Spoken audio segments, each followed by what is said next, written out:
ஓம் ஸ்ரீ குருப்பியோ நமக. நன்றாக குரு வாழ்க, குருவே துணை. பரபிரம ருத்ர காயத்ரி ஞானஸ்தலத்து நண்பர்களுக்கு வணக்கங்களும் வாழ்த்துக்களும் கூறி, மகர லக்னத்திற்கு 8 நாட்களுக்கான பலனாக ஜனவரி 20 முதல் ஜனவரி 27 வரை உள்ள நாட்களுக்கு தினப்பலனை பார்க்கலாம். முதல் நாளான ஜனவரி 20 திங்கட்கிழமை கன்னி ராசியில் அஸ்த நட்சத்திரத்தில் சந்திரன் போகிறார். சந்திரனுடைய நட்சத்திரத்திலே போகிறாரு. நமக்கு பாக்கியஸ்தானம் 9ஆம் இடம்.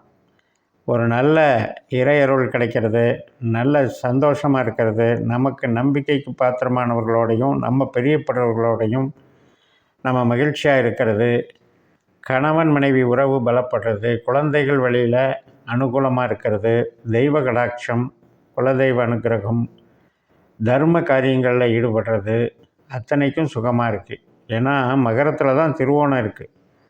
5ஆம் இடமான பூர்வ புண்ணிய ஸ்தானத்தில் தான் ரோகிணி இருக்குது. அந்த ரோகிணியில் தான் குரு பகவான் போயிட்டுருக்கார். அப்போ குருவினுடைய செயல்பாடுகள், இப்போ ஒரு குழந்தையினால் நமக்கு மகிழ்ச்சி, குழந்தையினுடைய முன்னேற்றத்தினால நமக்கு ஒரு மகிழ்ச்சி, நமக்கு தெரிஞ்ச கலைகள், ஆன்மீக கலைகள் மற்றும் ஈடுபாடு, இதில் நமக்கு ஒரு திருப்தி, அதை 4 பேர் அங்கீகாரம் பண்ணும்போது நமக்கு இன்னும் கூடுதல் மகிழ்ச்சி. அதே மாதிரி கன்சல்டிங் லைனில் இருக்கவங்க, கமிஷன் லைனில் இருக்கவங்க, கலைத்துறையில் இருக்கவங்க எல்லாருக்குமே சிறப்பாக இருக்கக்கூடிய நல்ல நாள். மறுநாள் ஜனவரி 21 செவ்வாய்க்கிழமை சித்திரை நட்சத்திரம் 2 பாதம் கன்னி ராசியில் முடிஞ்சு 3ஆம் பாதம் துலா ராசியில் சந்திரன் மாறுறது காலையில் 10 மணி 2 நிமிடத்திற்கு. அப்போ செவ்வாயினுடைய பலன் எப்படி நமக்கு எடுக்கணும் அப்படின்னா, இந்த செவ்வாய் கடகராசியில் இருந்தவர் மிதுன ராசிக்கு போகிறார். அது புனர்பூச நட்சத்திரத்தில் குரு நட்சத்திரத்தில் போகிறார். அப்போ நம்மளுக்கு 6ஆம் வீட்டில் இருக்கிற செவ்வாய் 5ஆம் வீட்டில் இருக்கிற குரு மாதிரி செயல்படுறாரு. அது ஒரு நல்ல விஷயந்தான். அதனால் நமக்கு நன்மைகள் நடக்கும். ஏன்னா நமக்கு சித்திரை நட்சத்திரம் துலா ராசியிலேயே வந்தால் கூட, குரு 5ஆம் வீட்டில் இருந்தால் கூட நமக்கு உறவு சார்ந்த நன்மைகள், மகிழ்ச்சி, நமக்கு விருப்பமான வகையில் நமக்கு நிகழ்வுகள் நடக்கிறது. ஆனால் அதே நேரத்தில் ப்ரொடக்ஷன், உற்பத்தி, சேல்ஸு அப்படின்னு போகும்போது இன்றைக்கி கொஞ்சம் சுணக்கமாக இருக்கும். ஏன்னா இங்கே டிசைடிங் அத்தாரிட்டி அப்படிங்கிறது குருவாக நிற்கிறார். ஸோ அந்த குரு 5ல் இருக்கிறனால ப்ரொடக்ஷனுக்கு மைனஸ். ஜனவரி 22 புதன்கிழமை சுவாதி நட்சத்திரம். நம்ம லக்னத்துக்கு 10ஆம் வீட்டில் சந்திரன் வந்துடுறார் இல்லையா?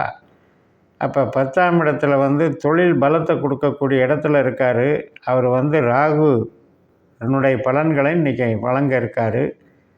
ராகு நமக்கு 3ஆம் இடத்துல மீனராசியில் தைரியஸ்தானத்தில் சனியினுடைய நட்சத்திரத்துலேயும் ராகுனுடைய உப நட்சத்திரத்துலேயும் இருக்கிறதுனால இன்றைக்கி நம்முடைய அறிவு சார்ந்த வேலைகள், கலை சார்ந்த வேலைகள், கம்யூனிகேஷன் சார்ந்த வேலைகள், ஆராய்ச்சி சார்ந்த வேலைகள் அத்தனைக்கும் நல்லாயிருக்கும். பிரயாணங்கள் போகிறது அல்லது டிரான்ஸ்ஃபர் ஆர்டருக்கு முயற்சி பண்ணுறது, எழுத்து ஒப்பந்தம் அதில் ஈடுபடுறது, இப்போ ஒரு இடத்த விற்கிறது அல்லது இடம் விட்டு இடம் மாறுறது, வீடு மாறுறது, இது மாதிரியான காரியங்களுக்கான நாளாக இது இருக்கும். அதனால் சனி 2ல் இருக்கிறனால ஏதோ ஒரு வகையில் பணப்புழக்கத்தை ஏற்படுத்திடும். இன்றைக்கி மறுநாள் ஜனவரி 23 வியாழக்கிழமை விசாகம் நட்சத்திரம், குருவனுடைய நட்சத்திரம். 10ஆம் இடத்துல சந்திரன் குரு மாதிரி செயல்பட்டாலும் குரு 5ஆம் இடத்துல இருக்கார். அதனால் 5லிருந்து தான் பலன் தருவார்.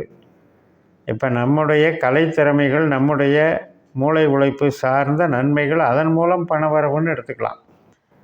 இப்போ நம்ம ஒரு பொருள் வாங்குகிறோம், கலைநயம் பார்ந்த பொருட்கள் வாங்கிறதும் கூட இந்த அமைப்பில் பொருந்தும்.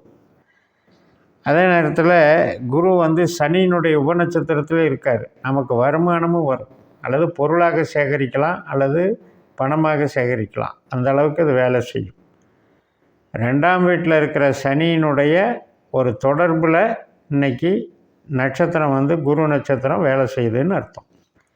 மறுநாள் ஜனவரி 24 வெள்ளிக்கிழமை அனுஷ நட்சத்திரம் விருச்சிக ராசியில் நமக்கு 11ஆம் வீட்டில் சந்திரன் சனியினுடைய நட்சத்திரத்தில் போகிறார் இல்லையா? அப்போ சனி நமக்கு ஏற்கனவே ராகு சனியினுடைய நட்சத்திரத்தில் இருக்கிறதுனால ஒரு நல்ல செய்திகள் வர்றது, ஒரு ஆராய்ச்சி சம்மந்தப்பட்ட இதில் நமக்கு ஒரு கரெக்டான விடை கிடைக்கிறதெல்லாம் நல்லதாக இருக்கும். நம்ம என்ன தேடிட்டு இருந்தோமோ அதற்குண்டான ஒரு விடை வந்து இன்றைக்கி கிடைக்கும். அதே நேரத்தில் சனியினுடைய கொடுப்பினை எப்படி இருக்குது, சனியினுடைய நட்சத்திர டீலிங் எப்படி இருக்குது அப்படின்னா, சனி தன்னுடைய சொந்த உபநட்சத்திரத்தில் இருக்கார், குருவினுடைய நட்சத்திரத்தில் இருக்கார். அதனால் இன்றைக்கும் வந்து நமக்கு பண வரவு நல்லாயிருக்கும். கலை சார்ந்த பண வரவு, குழந்தைகள் சார்ந்த பண வரவு, குடும்பம் சார்ந்த பண வரவு, இப்படியெல்லாம் நல்லது நடக்கும். அதனால் சனியை பொறுத்த வரைக்கும் இப்போ நமக்கு வந்து சனியினுடைய நட்சத்திரத்தில் என்னென்ன கிரகமெல்லாம் தொடர்பு வருதோ அதெல்லாம் வந்து பணம் வரவை கொடுக்கக்கூடிய அற்புதம் நிகழுது. ஜனவரி 25 சனிக்கிழமை கேட்டை நட்சத்திரம் காலையில் 7 மணி 7 நிமிடத்திற்கு விருச்சிக ராசியில் நமக்கு லாபஸ்தானத்தில் புதனுடைய நட்சத்திரம் தொடங்குது. இப்போ புதன் வந்து நம்மளுடைய லக்னத்திலேயே இருக்கார். உத்திராட நட்சத்திரம் சூரியனுடைய நட்சத்திரத்தில் இருக்கார். அதனால் இன்றைக்கி நமக்கு நல்ல வில் பவர் கிடைக்கும், பெரிய மனிதர்கள் ஆதரவு கிடைக்கும். கவர்மெண்ட் சப்ஜெக்டில் இருக்கவங்களுக்கெல்லாம் ஒரு ஆர்டர் சம்மந்தப்பட்ட விஷயங்கள், கான்ஃபிடென்ஷியல் மேட்டர்ஸ் டீல் பண்ணுறது, தொழில் சம்மந்தப்பட்ட ப்ரமோஷன் சம்மந்தப்பட்ட ஆர்டர்கள், இதுக்கெல்லாம் வந்து ஒரு முயற்சிகள் நடக்கும். அதில் சக்ஸஸும் ஆகும். இடமாற்றம், பிரயாணம், டாக்குமெண்ட்ஸு, இதுக்கெல்லாமே நல்லா இருக்குது. வளர்ச்சியை கொடுக்கக்கூடிய நல்ல நாள் தான். அந்த 3ஆம் இடம் அப்படிங்கிறதுல ராகு வந்து அது வந்து ஒரு கரெக்டாக டெக்னிக்கலாக வேலை பார்க்கும். நமக்கு இருக்கிற டெக்னிக்கல் மைண்டு அப்படிங்கிறது வாயு வேகத்தில் போகும். அதாவது மனசுங்கிறத வேகமாக வேலை செய்யும். அந்த வேகமாக வேலை செய்கிறதுனால நமக்கு அதுக்குண்டான ஒரு வெகுமதியாக நமக்கு பணம் கிடைக்கும். ஜனவரி 26 ஞாயிற்றுக்கிழமை மூல நட்சத்திரம். சந்திரன் வந்து லாபஸ்தானத்திலேருந்து விரைஸ்தானத்துக்கு 12 வந்துடுறார், கேதுனுடைய நட்சத்திரத்துக்கு வந்துடுறார். இன்றைய பலனை கேது தான் நமக்கு கொடுக்குறாரு. இப்போ லக்னத்துக்கு பாக்கியஸ்தானத்தில் கன்னிராசியில் சூரியனுடைய நட்சத்திரத்தில் கேதுவும், அதே மாதிரி ராகுனுடைய உப நட்சத்திரத்தில் கேதுவும் இருக்கிறதுனால ஒரு டிரான்ஸ்ஃபர் சம்மந்தப்பட்டது, தகவல் தொடர்பு, ஒருத்தரை சந்திக்கணும்னு ரொம்ப நாளாக நினச்சிட்ருப்போம், அல்லது ஒருத்தர் கூட தொலைபேசியில் பேசணுன்னு ரொம்ப நாளாக நினச்சிட்ருப்போம். அந்த கன்சல்ட்டிங் வந்து இன்றைக்கி நல்லா நடக்கும். அதே மாதிரி கமிஷன், டிரான்ஸ்போர்ட்டு, இது சம்மந்தப்பட்டது நல்லா நடக்கும். இப்போ வேலையில் பார்த்திங்கன்னா சில பேருக்கு வந்து டிரான்ஸ்ஃபர் 2வது வேலைக்கு ஜாயின் பண்ணுறதுக்கு உண்டான அமைப்பு மாற்றத்துக்கும் நல்லாயிருக்கும். ஒரு சில பேருக்கு அதாவது வழக்கு நடந்துக்கிட்டு இருக்குது அப்படின்னா அந்த வழக்கிலிருந்து ஒரு தீர்வு கிடைக்கும்.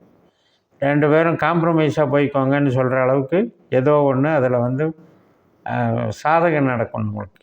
அதனால் இந்த நாள் வந்து நமக்கு கேதுவாக இருந்தாலும் கூட அந்த கேதுனுடைய செயல்பாடு நம்ம லக்னத்தில் இருக்கிற சூரியனையும் 3ஆம் இடத்தில் இருக்கிற ராகுவையும் குறிக்கிறதுனால தொழில் சார்ந்தும் வழக்கு சார்ந்தும் நமக்கு வெற்றிகளை கொடுக்கும், கடனிலிருந்து விடுதலை கொடுக்கும், நோயிலிருந்து விடுதலை கொடுக்கும். அதே நேரத்தில் நமக்கு இடமாற்றம் சம்மந்தப்பட்ட விஷயத்தையும் நல்லா நடத்தி தரும். அதை 3ஆம் இடம் அப்படிங்கிறது தைரியம், ஒரு புது டெக்னிக்கை யூஸ் பண்ணுறது, இதெல்லாம் நமக்கு வந்து செட் ஆகும். மறுநாள் ஜனவரி 27 திங்கட்கிழமை பூராட நட்சத்திரம். அதாவது 12ஆம் வீட்டில் சுக்கிரனுடைய நட்சத்திரம் இருக்கு இல்லையா, அங்கே வந்து சந்திரன் போகிறாரு. இப்போ சுக்கிரன் நமக்கு 2ஆம் வீட்டில் சனியோட சேர்ந்துட்டார். அதனால் அவருமே மூலதனம் போட்டதில் பண வரவு இன்றைக்கி வர்றதுக்கு நல்லாயிருக்கு. நம்ம போட்ட மூலதனம் அது வருமா வராதான்னு தெரியலன்னு நம்ம ரொம்ப குழம்பி போயிருக்கிறோம். திடீர்னு அந்த பணம் வரவும் நல்லாயிருக்கும். அதுபோக நமக்கு ரொட்டீனாக உழைப்பிலையும் நம்மளுடைய தொழிலையும் வரக்கூடிய வருமானமும் நல்லா இருக்குது. குழந்தைகள் வழி வருமானமும் நல்லா இருக்குது. இப்போ இந்த நட்சத்திரம் சுக்கிரன் வந்து குருவை போல் செயல்படுது. அப்போ குரு நமக்கு எங்கே இருக்கார்? 5ஆம் வீட்டில் இருக்கார். இப்போ உறவுகள் சார்ந்த விஷயத்துக்கும் நன்மை பண்ணும்.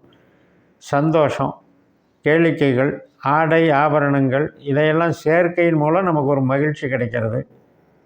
மற்றும் பேசுகிறதன் மூலம் நம்முடைய இப்போ ஒரு சிலர் வாய்ப்பாட்டில் திறமையாக இருப்பாங்க, பேச்சில் திறமையாக இருப்பாங்க, கலைகளில் திறமையாக இருப்பாங்க. அந்த திறமையில் ஏற்படக்கூடிய நிகழ்ச்சிகளில் கலந்துக்கிட்டு அதன் வழியாக நமக்கு ஒரு மகிழ்ச்சி கிடைக்கும்னு சொல்லி நிறைவு செய்கிறேன். இந்த சேனலை சப்ஸ்கிரைப் பண்ணிக்கோங்க, ஷேர் பண்ணுங்கள். உங்கள் தனிப்பட்ட ஜாதக பலாபலன்களை என்னுடைய வாட்ஸ்அப் நம்பரில் தொடர்பு கொண்டு பலன் பெறுங்கள். உங்களிடமிருந்து விடைபெறுகிறேன். உங்கள் ஜெயம்எஸ். நன்றி, வணக்கம்.